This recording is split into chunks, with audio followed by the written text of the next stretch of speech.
We just finished talking about the cell membrane structure and function and how it regulates what gets in and out of the cell. So now let's move into the cell and begin a discussion of the cytoplasm.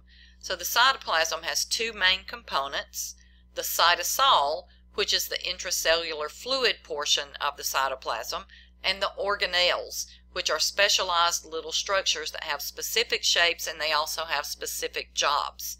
The cytosol is composed mostly of water, plus some proteins, carbohydrates, lipids, and inorganics.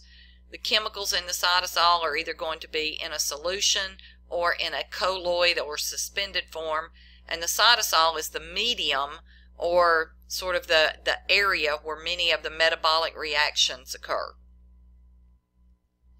So as I started looking at this as I was recording today, I noticed that these tables do a pretty good job of giving you information. So you have a list of the different parts of the cell and their major description and some of their functions.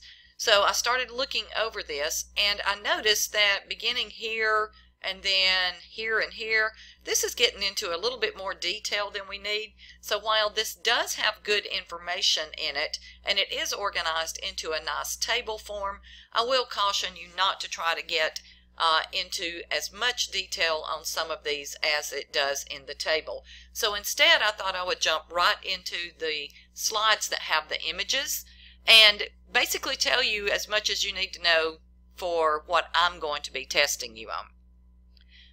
Alright, so far so good? So let's begin with the cytoskeleton. The cytoskeleton is a network of several different types of protein filaments that extend throughout the cytoplasm and provide sort of a structural framework for the cell. So it consists of three different types of these filaments and fibers. Most of the microfilaments function in movement and mechanical support. The intermediate filaments function to support and help anchor the organelles, and the microtubules help to give the cell its shape and to move things throughout the cell, and also to help with the movement of chromosomes during cell division. So here in the image you see the cartoon version of all three types of these filaments and tubules, and then you see microscopy showing what they actually look like within the cell.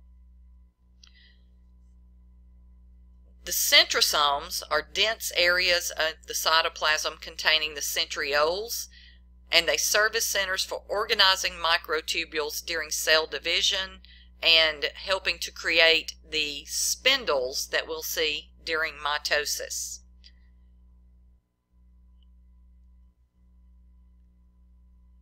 Cilia and flagella are projections from the cell. The only known example of flagella in the human body is the tail of the sperm cell. So it's a whip-like structure made up of microtubules that is going to move and propel sperm cells in their swimming motion. So here you can see a scanning electron microscopy of a sperm cell. There's the head and there's the nice long flagella. And here you see these tiny little short hair-like cilia. So that's exactly what cilia look like. They're sort of like hair, little short hair-like projections that extend from the surface of a cell, and they function not to move a cell, but to move things along the surface of the cell. For instance, your respiratory tract, a part of that is going to be lined by ciliated cells that helps to move mucus along the respiratory tract. One of the things that smoking cigarettes does is to encumber or to slow the action of the cilia, so you build up mucus in your respiratory tract. So cilia beats like seaweed in water and moves things along a passageway. Next we'll look at the ribosomes. Your ribosomes are protein making factories, so that's where protein synthesis or making of proteins occur. The endoplasmic reticulum, sometimes abbreviated just as ER, is a network of membranes that forms flattened sacs or tubules that are called cisterns. So here you can see the two different types of endoplasmic reticulum. We have the rough endoplasmic reticulum that looks like it has little cupcake sprinkles Those little cupcake sprinkles are ribosomes. So the rough endoplasmic reticulum is studded with ribosomes. Here you have smooth endoplasmic reticulum that does not have the ribosomes. So the rough ER is continuous with the nuclear membrane, or the membrane that wraps around the nucleus, and the outer surface is covered with ribosomes, or studded with microsomes. The smooth ER extends from the rough ER and forms a network of membrane tubes, but doesn't contain ribosomes on its surface. The ER transports substances, stores newly made molecules, synthesizes and packages molecules up, detoxifies chemicals, and releases calcium ions in a special type of endoplasmic reticulum that we'll see when we look at muscle contraction. So the rough ER is going to make and package things. The smooth ER makes and packages and detoxifies. So you can think of this as sort of an area where things are made and modified in the human body. The role of the smooth endoplasmic reticulum is really interesting in that it plays a role in chemical detoxification of drugs and alcohol.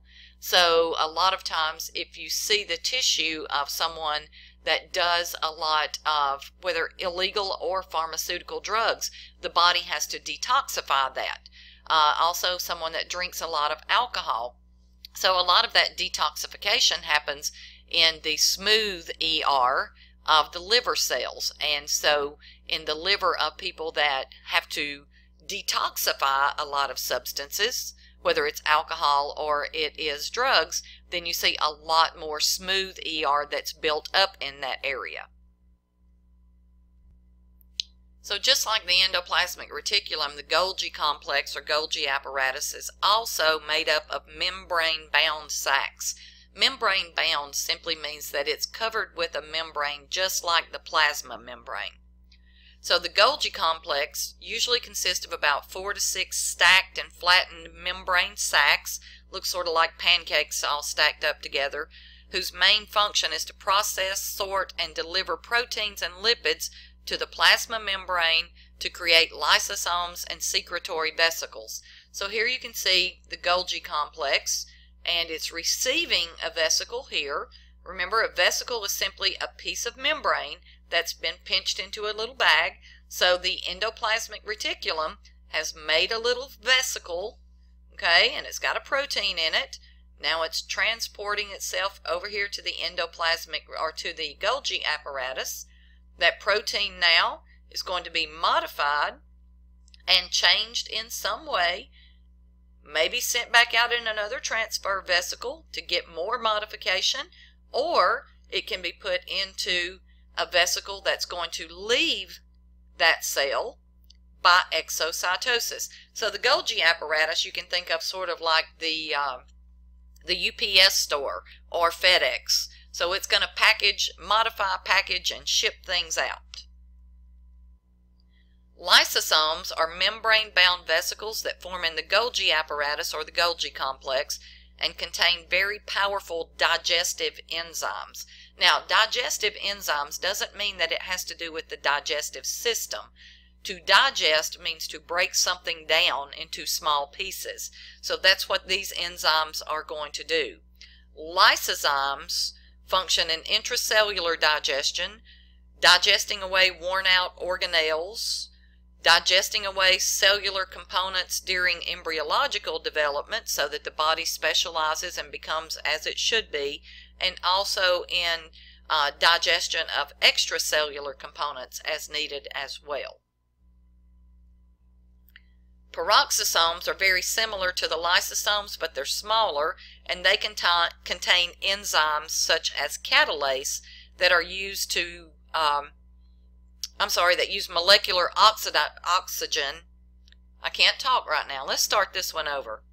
So peroxisomes are very similar to lysosomes, except they're smaller. So they're little membrane-bound vesicles that use molecular oxygen to oxidize various substances within the cell. So oxidize, remember, means to break down.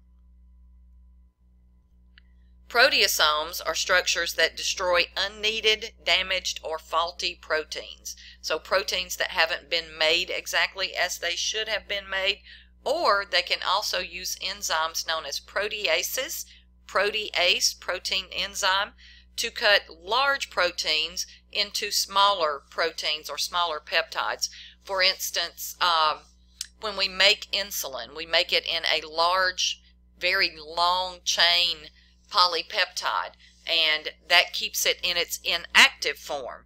When we get ready to use insulin, we use proteases from proteasomes, proteasomes being the bag, proteases being the enzyme, to cut those enzymes or to cut that insulin into its usable and smaller form. The mitochondria are the powerhouse of the cell. So it's a double membrane structure. The outer membrane is smooth. The inner membrane is folded, as you can see here, into little structures that are called cristae. It's in the mitochondria that we make ATP. So this is the site of ATP production in the cell. By breaking down or catabolizing different nutrient molecules, mitochondria also are able to self-replicate because they have their own DNA that's known as mitochondrial DNA, and that mitochondrial DNA only comes from your mother. Okay, so you only get mitochondria from the egg cell, not from the sperm cell. So mitochondrial DNA is very useful in genealogy when you're going back and looking at your ancestry. Genealogical studies and genetic studies can look at and determine your maternal or mother's family line. All right, before we begin the nucleus, I think we'll stop this video because that one's going to be a little more in-depth. So we'll pick up with the nucleus and then also talk about what's going on in that important site.